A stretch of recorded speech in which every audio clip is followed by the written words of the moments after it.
Bienvenue au Tour de France Femmes. C'est la deuxième étape. Clermont-Ferrand, Mauriac. C'est à toi, Abby. Well, Matt, we're here for stage 2 of the Tour de France Femmes avec Zwift.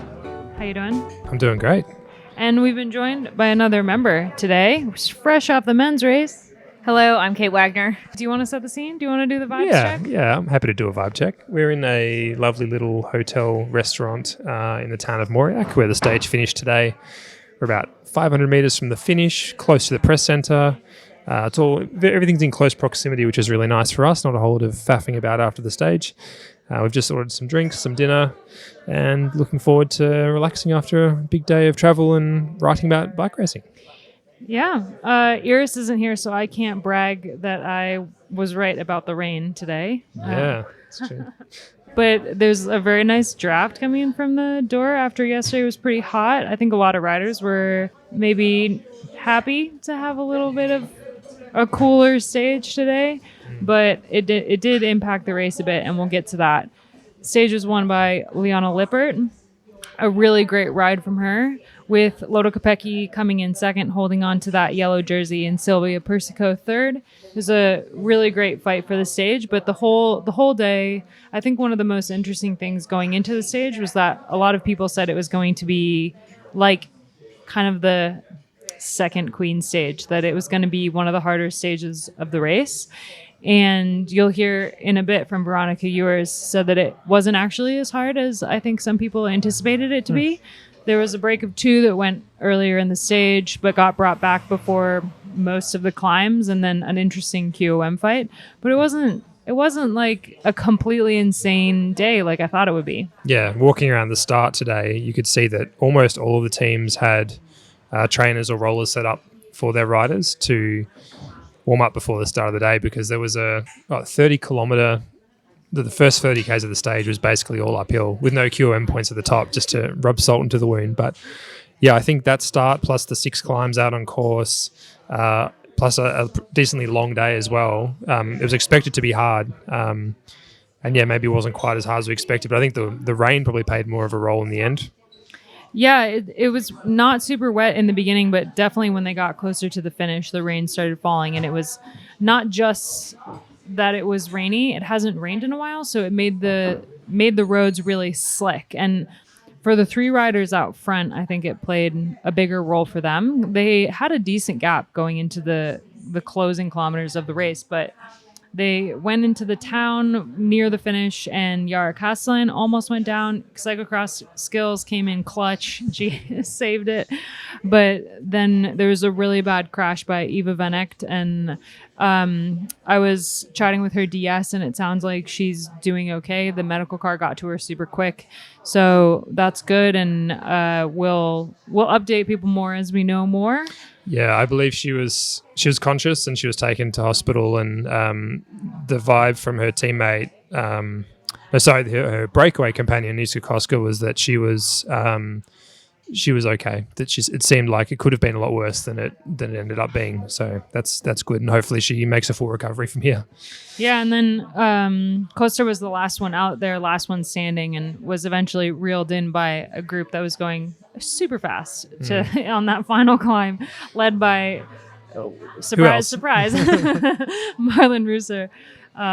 Just like continuing to impress. Pretty decent QOM fight out there, I thought. I was really interested in that, because there was like this weird moment when Yara Castellan was with Anusta Koster and Eva Van Echt, and they were kind of like, it looked like Castellan was super keen on the QOM points, and the other two were not entirely sure what was going on with that.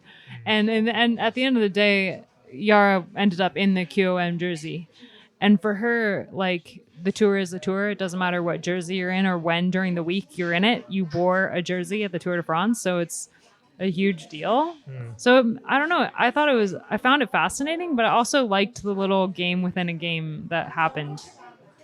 Yeah, for sure. That was quite interesting. And seeing Castellan at the mix zone afterwards, she just seemed delighted to be there. You know, she was doing so many interviews, kept getting pulled back, and where I think more experienced riders would be kind of frustrated having to do that, she was happy to do that. So.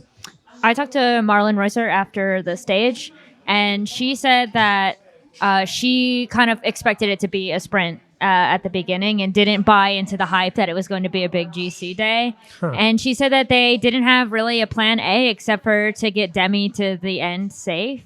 And I learned through her actually that Lotta blew a tire in the sprint. She still finished second, which is pretty amazing, but she actually just had a puncture all the way through, and she confirmed that at the press conference. So sprinting to second with a flat, pretty impressive. Yeah, that was great. Did you get anything from Reusser about her QOM? Because she was first over the top of that last one, wasn't she? And it wasn't clear whether she was going for the stage or whether she was just going for the climb.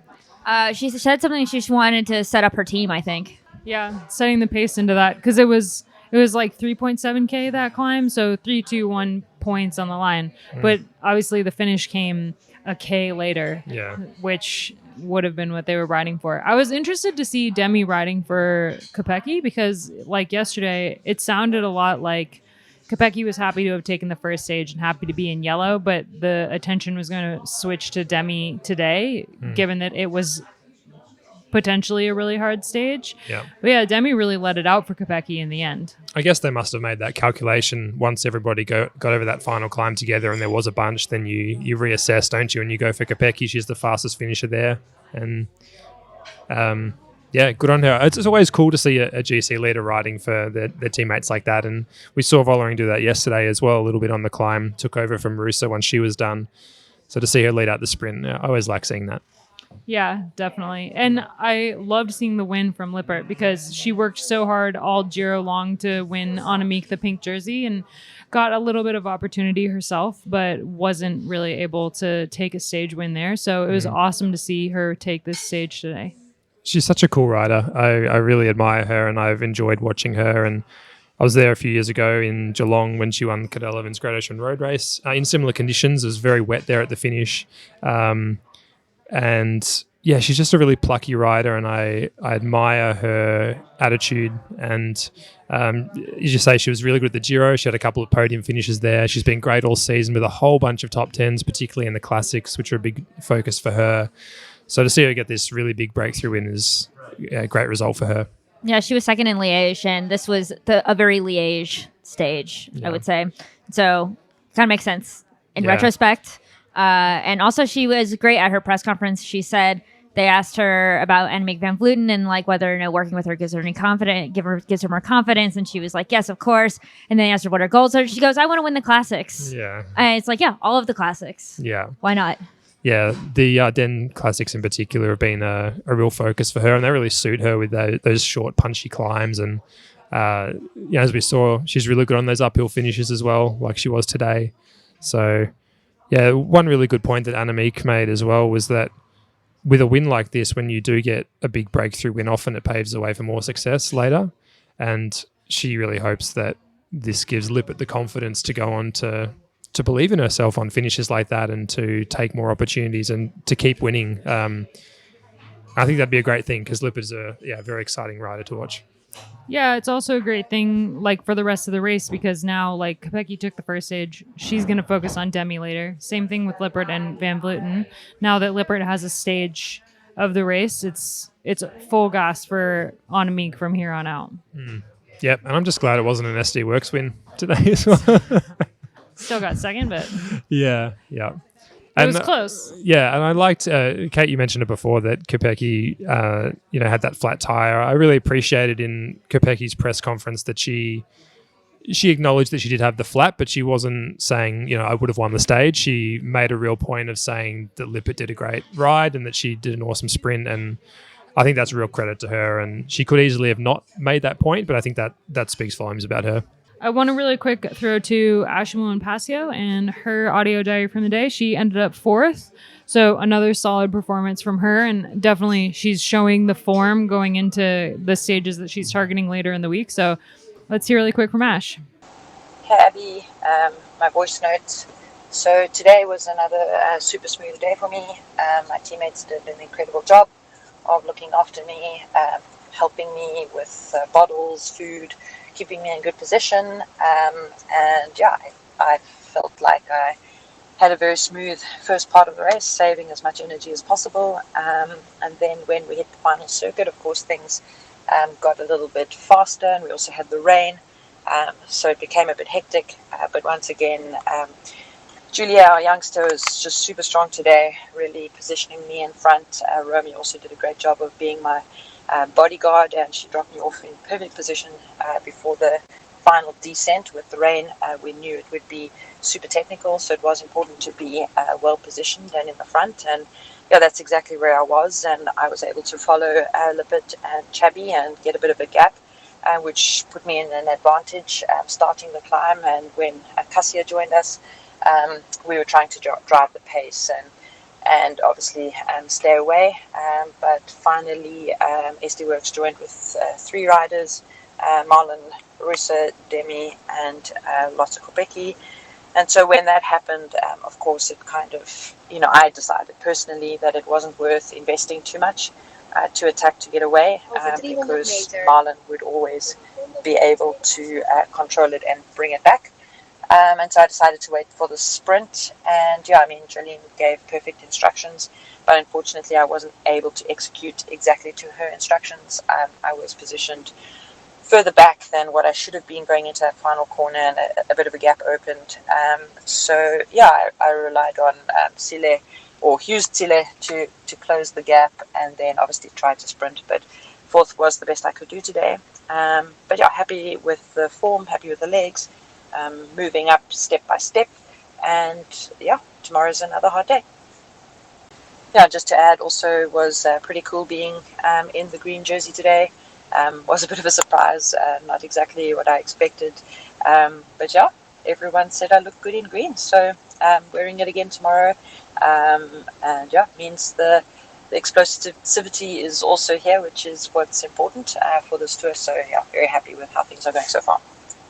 We also have an audio diary from Veronica Ewers, who had a little bit of a stressful day with a bike change too close to the finish than she would have liked, but she still finished up there safely within the general classification fight that will be to come later. So let's hear really quick from Veronica. Hey, coming to you after stage 2. On paper looked like a pretty brutal day, but it was actually quite tame compared to what I had anticipated. Kilometer 0 to after kilometer 0 was about maybe 1 or 2K that was pretty full gas, and then it sort of sat up for a bit, so it was quite tame. And then it got pretty chaotic once the rain started coming down and people got nervous, and unfortunately there were quite a few crashes, and I really hope I didn't cause a crash, but I know someone hit my back wheel and went down really hard. I'm so sorry if that was my fault. It was really chaotic and I feel really badly. I hope whoever that was is okay. It was pretty chaotic with the rain. It was pretty hard to see at times, and it was pretty slick.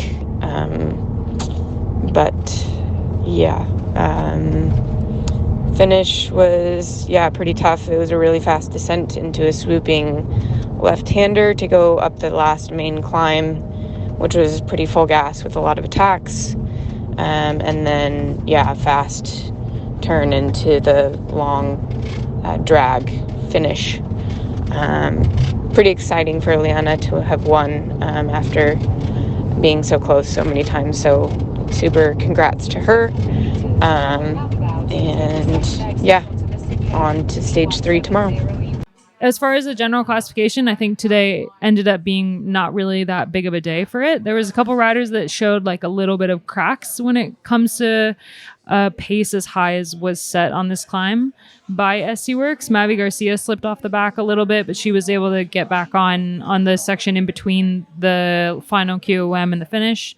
So she only finished 8 seconds down, but she definitely looked like she was struggling a little bit on that final QOM.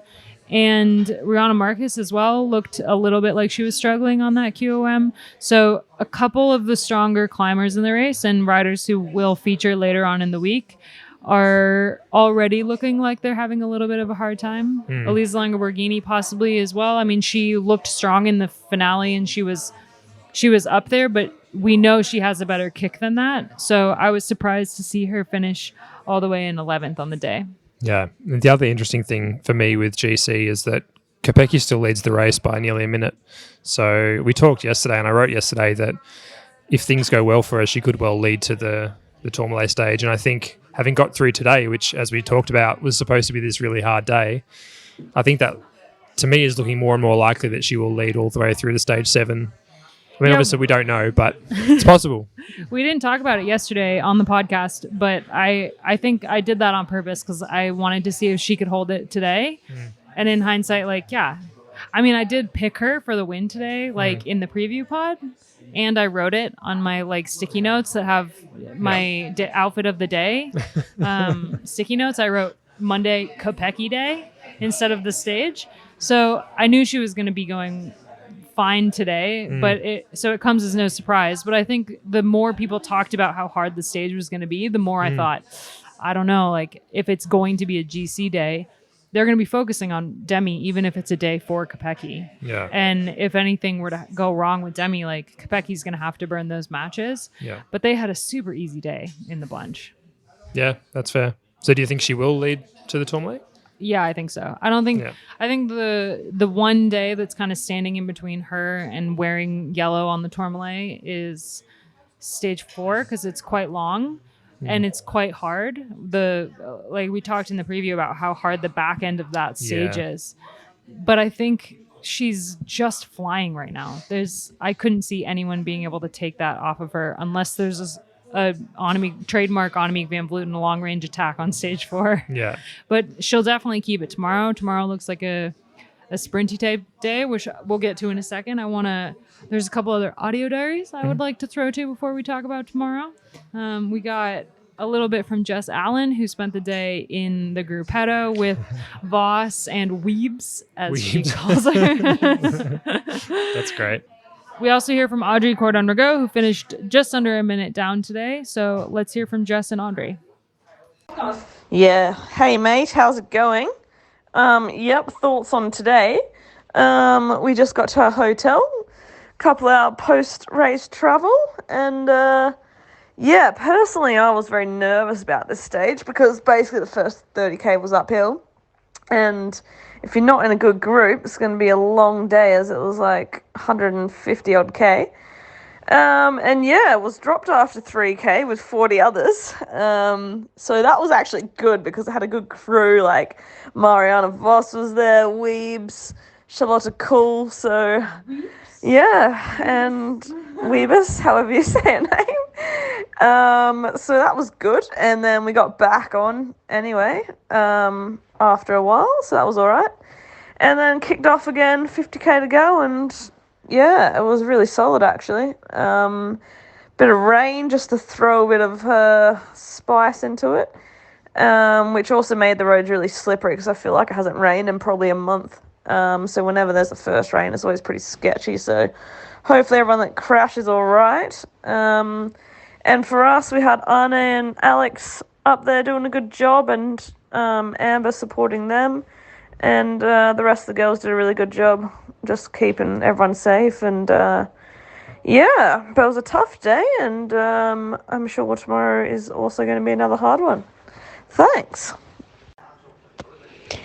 Hey, Abby. Well, what a day.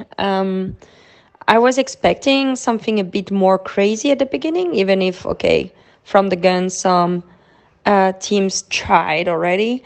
So the first climb, the first part was super heavy, and it was a bit of a casino, and then some groups came back, so I was happy to see my teammates back.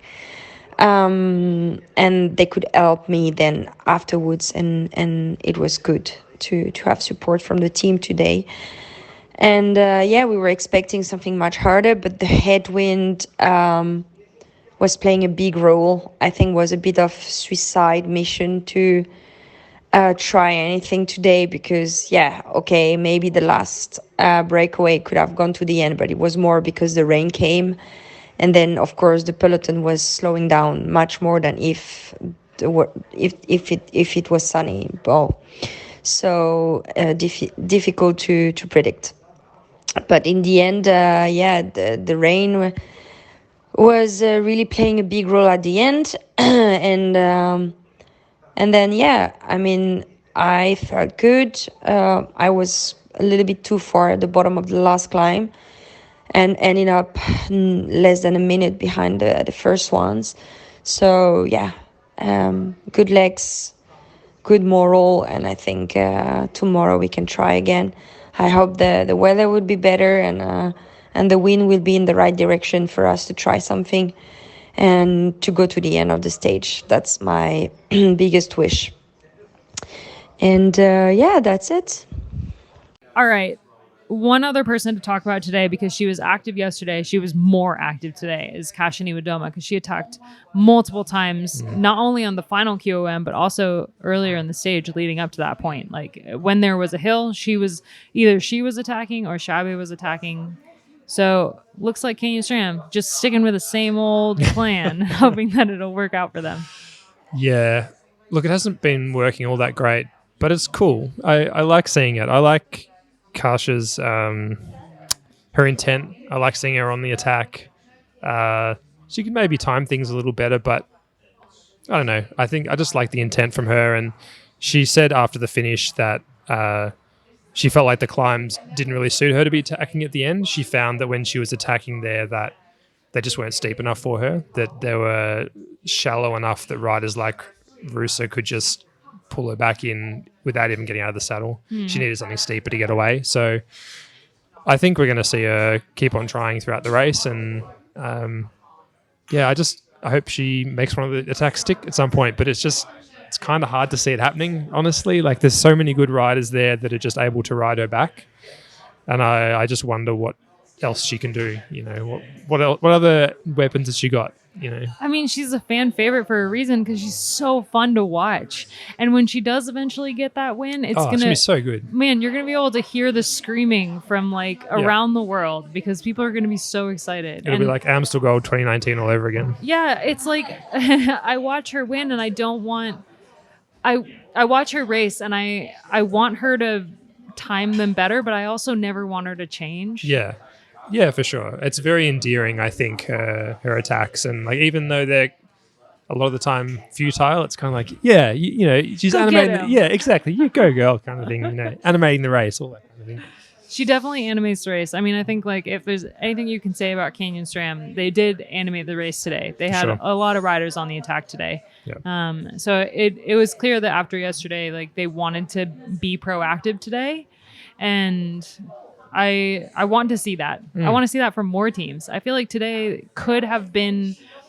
people could have taken advantage of how challenging the course was today in terms of like meters gained and just kind of didn't. Like it could have been a way harder day if more teams had taken the race into their own hands. Yeah.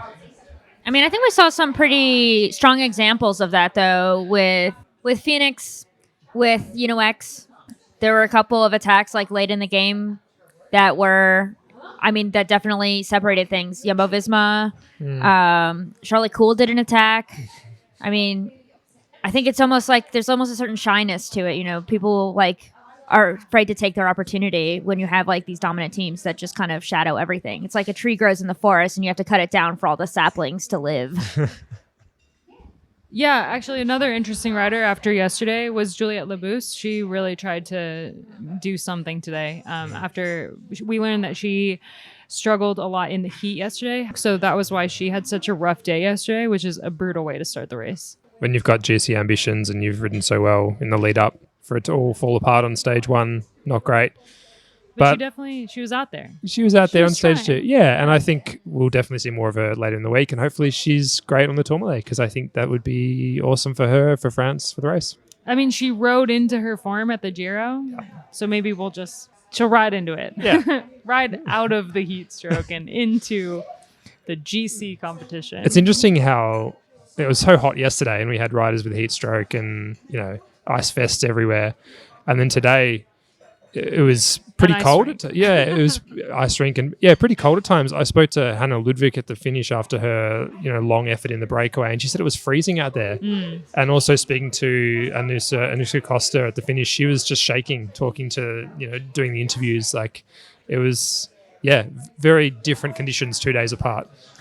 I wonder if it's worth talking about Costa at the finish, because she saw Eva Van Eck go down, and she was really, really emotional at the finish, finding out that she was okay. It was a really bad crash, like we said already, but for the riders who witnessed that, it's... Yeah, for sure. Speaking after the finish, once she'd had a little bit of time to process what had happened, she just said that it was just a huge moment of shock for her, and it really took her a while after in the race to kind of...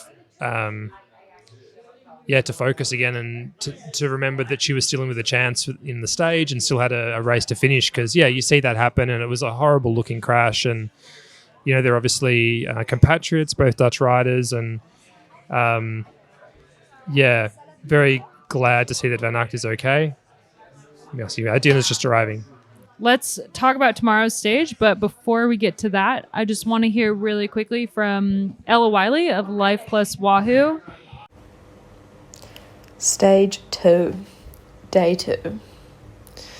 Today was a longer one, 150 k's-ish, 156 if you count the neutral.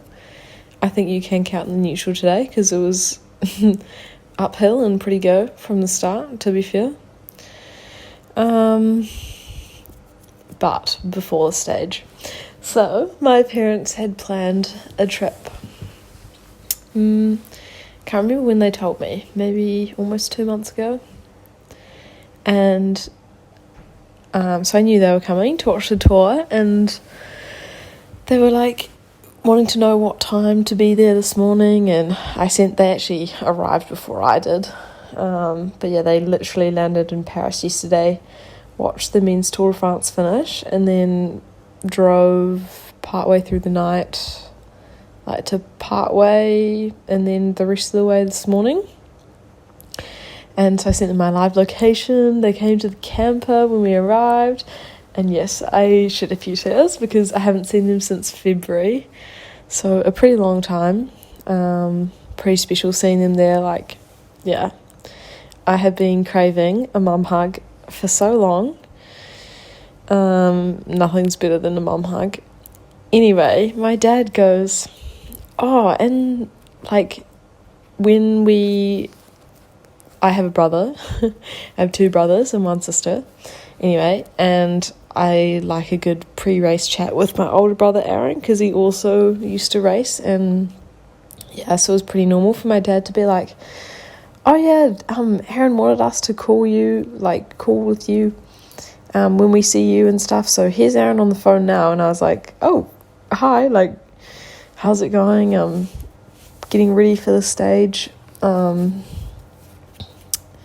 ready to go and stuff. And he's like, oh, cool, and and he started asking me a couple questions, and then someone taps me on the shoulder, and I also hear his voice, and I was like, wait, what? And I turned around and he was there, and I was already in tears, and then I was in quite a few more tears after that. So pretty special for him to be there too. And I can't believe my parents kept it a secret, because I had called them multiple times on their way just to check up and say hi and obviously talk about my first day. And my brother had been there the whole time and just had to duck out a shot, or it was pretty cool. So so awesome. So they'll be here for the end of the Tour de France, and then my parents will come with me to Worlds, and then my brother will go home. But it's just so cool that they're able to kind of share this moment, because I haven't seen them since February, and it's a long way. It's a long way to New Zealand. Anyway, that wasn't really much about stage 2, but stage 2 started with a bit of a bang, a climb. So I had warmed up, which was good, and started in the second row, so that's always a little bit helpful when you know it's going to be maybe not quite a chill start, just get prepared a little bit earlier. And yeah, I don't know, the race just kind of went on. It started drizzling. I should have known. We started and there were like grey clouds in the sky, and I was like, nah, surely it will stay sunny, surely. I literally had ice in my jersey at the beginning, and then halfway through the stage I needed to get a vest because it was a little bit cold. Anyway, and then, because it was quite a big descent, that like not steep or anything, but it was just that there was a lot of descending for quite a bit. And then we started kicking off with the climbs towards the finish, and I think I felt all right today. Kind of stuck with the favourites for quite a bit. And then just on the last lap, because you passed the finish line and then you came back to the finish line, it started pouring, so the roads were pretty wet by then. It was actually getting a little bit hard to see, a little bit misty, and then we were descending and it all strung out, and some girls had some pretty nasty crashes, so I really hope they're okay. You never like to see anyone hit the deck hard. And I think a few girls took it a little bit more cautious because of that, but it's still a race, so it's still pretty quick. And I just was probably a little bit too far back at that point. So even making up time on the climb, I just managed to lose the front bunch by 30 seconds, I think, 35 seconds. Could have been better because I think I had the legs to stay with the front group, but it's only day 2, and I think taking the positives from each day, I'm kind of coming into my legs, and so we'll see. Tomorrow is supposed to be crosswinds. Our DS told us that over dinner, so the mood changed a little bit. A few girls putting another piece of bread on their plate. We're getting prepared. I'm not quite sure how bad they will be or how the bunch will split, but always got to be prepared for crosswinds, especially if teams want to make it a split. But we get a bit of a sleep in tomorrow, which I'm excited about. Hopefully I do sleep in. I just found my spare eye mask because I lost mine the other day. I left it on the plane. Anyway, this is a long recording today. Hope you enjoy. Catch you later. We have an audio diary from Lucinda Brand of the Lidl-Trek team, so let's hear what Lucinda has to say. Hi all, it's Lucinda Brand here. At the moment from the massage table. Giving you a bit of an update from the last 2 races in the Tour de France Femmes. Yesterday started with quite a warm day, I have to say. The bunch was nice, the first part to us, but the course was super hard in the end. Unfortunately, I didn't have the best legs myself. But thank God some of my teammates could make up the work I couldn't do for them. And in general it was good. We didn't lose any time in GC, so it was good. And today was another day. Super hard. A lot of climbing up and down all day. Strong wind as well. Started warm, finished cold with a lot of rain. Yes, we are in Tour de France, but it can rain here as well. And personally I had much better legs. That was super nice, and so I could help the girls till the final. And the finish was brutal. I had to let it go in the last 4K, but we still had 3 teammates there, and they kept fighting for the victory and not losing time, so they did good. Not really a result yet, but I'm sure that's coming. And so far we are good in GC, which is also very important. So happy me. And Vittoria Guazzini of the FDJ-Suez team. I also had a really interesting conversation with her team manager at the start. And that is on escapecollective.com if you want to go read that. Hi, Escape and Happy. Well, what to say about today? It was a really tough day. The start was really hard with all the ups and downs, and there were some teams who wanted to start full gas. So yeah, there was already selection at the beginning after we came back with the small group that we dropped.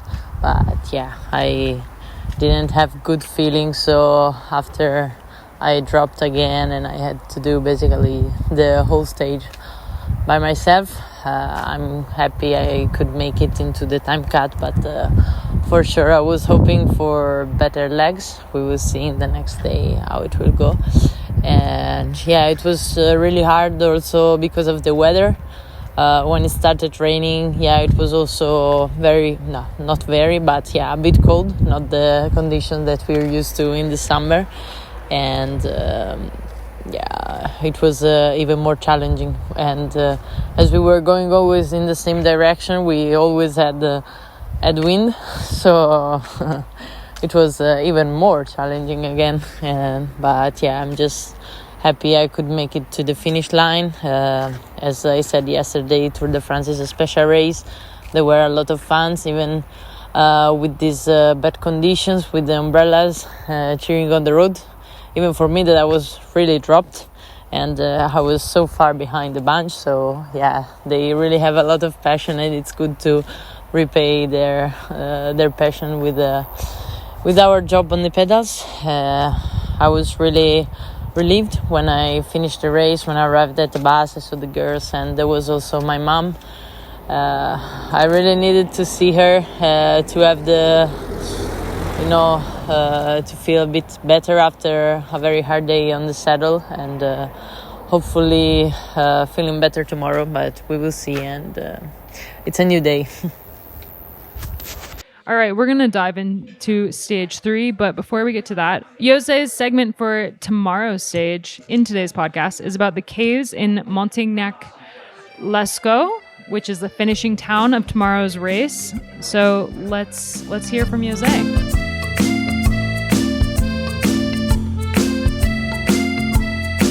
We race to Montignac-Lescaut. I know the name Montignac from a 1990s diet craze where you could eat carbs and fat and drink wine or something, but this has nothing to do with the town of Montignac, by the way, although our local specialities do involve lots of meat, fat, and probably some wine too. No, near Montignac is the town of Lescaut. It is the site of some world-famous caves, and these caves are renowned for their prehistoric cave paintings, which are estimated to be over 70,000 years old. That's 17,000 years old. The paintings depict a variety of animals like horses, bison, and deer. There are also abstract symbols and human-like figures depicted. The discovery of the Lescaut caves occurred in 1940, when a group of young boys stumbled upon the entrance. In September of that year, Marcel Ravida discovered a hole in the hill of Lescaut, and he returned to the site on the 12th of September with his friends Georges, Simon, and Jacques. The 4 young men enlarged the hole and managed to slip inside, and there, with only a lamp as lighting, they were the first Homo sapiens to see the paintings left by our Cro-Magnon ancestors. The caves were opened to the public in 1948, but the continuous flow of visitors, around 1,500 a day, and the carbon dioxide and human breath began to degrade the prehistoric paintings in the decorated cave.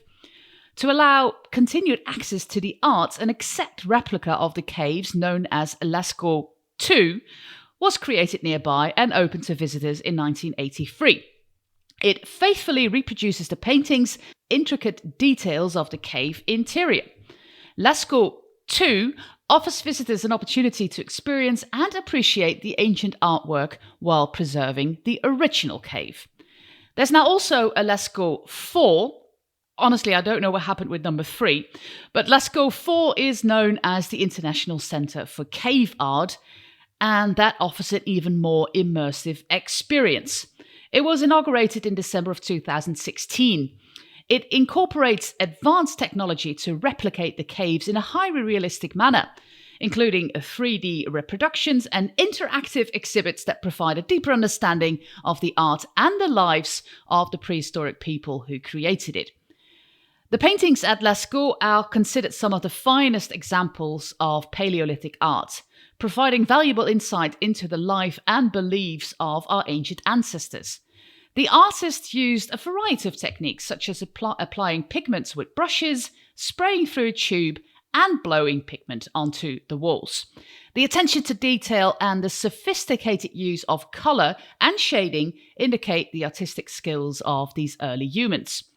While the art of the decorated caves is the most spectacular and well-known, Cro-Magnon also left numerous tools and practical objects which can be seen in the National Museum of Prehistory of Les Essiers.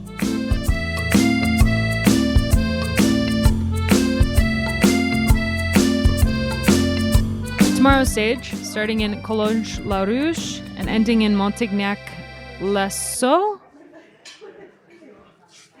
is a sprint stage. I'm calling it. It's a weebs stage. It weebs. Yeah, it's a great stage for weebs.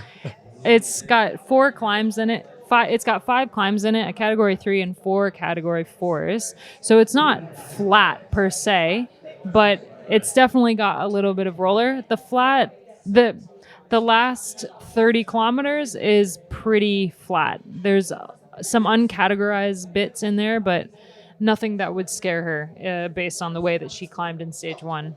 Yep.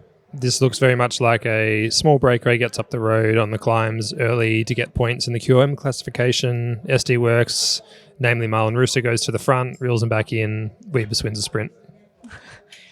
You heard it here Yeah, first. that's right. Don't even need to watch the stage tomorrow. We've got it covered. So for those of us who used Weebus already in their Escape Collective fantasy competition, because some of us thought she was going to win the first stage, who did you pick for your fantasy comp for tomorrow? I've got Weebs for tomorrow. Yeah. Because I picked... who did I pick yesterday? The winner, Kopecky. You picked Kopecky, Yeah. yeah. Are you rubbing it in right now? Yeah, maybe. Unbelievable. But I'm no longer winning in the Escape Collective team competition. But I did want to give a shout out to Julius Pepperwood, a Canadian, you'd be happy to learn, who is currently leading overall in the Escape Collective fantasy competition. I assume he picked both of the winners, Kopecky yesterday and Lippert today. So that's a fair effort. He is the only person of the hundreds, thousands of people that in the competition that picked both winners so far. So congratulations to you, Julius. Wow, that's really impressive. I picked Demi today, which also means that I've now wasted Demi for the future. You're off to a terrible start. Man, I get really competitive, so it is devastating. But this is where we are. So who have you got for tomorrow? I'm not going to tell you. I want to beat you. I've already picked. Mine's locked and loaded. I'm good to go. Well, I may or may not have picked Charlotta Cool. I feel like that's a safe answer. Yeah. But if you've we'll already see. burnt Weebs, then I have. Yeah. I used her prematurely, and it was a mistake. But I thought it was a great pick at the time. That's always how it goes. We will be back tomorrow to talk about Stage 3. Thanks so much for listening to the Wheel Talk podcast on the Escape Collective Universal feed, or on the Wheel Talk feed if that's where you're hearing us. Thanks for that. And yeah, the end.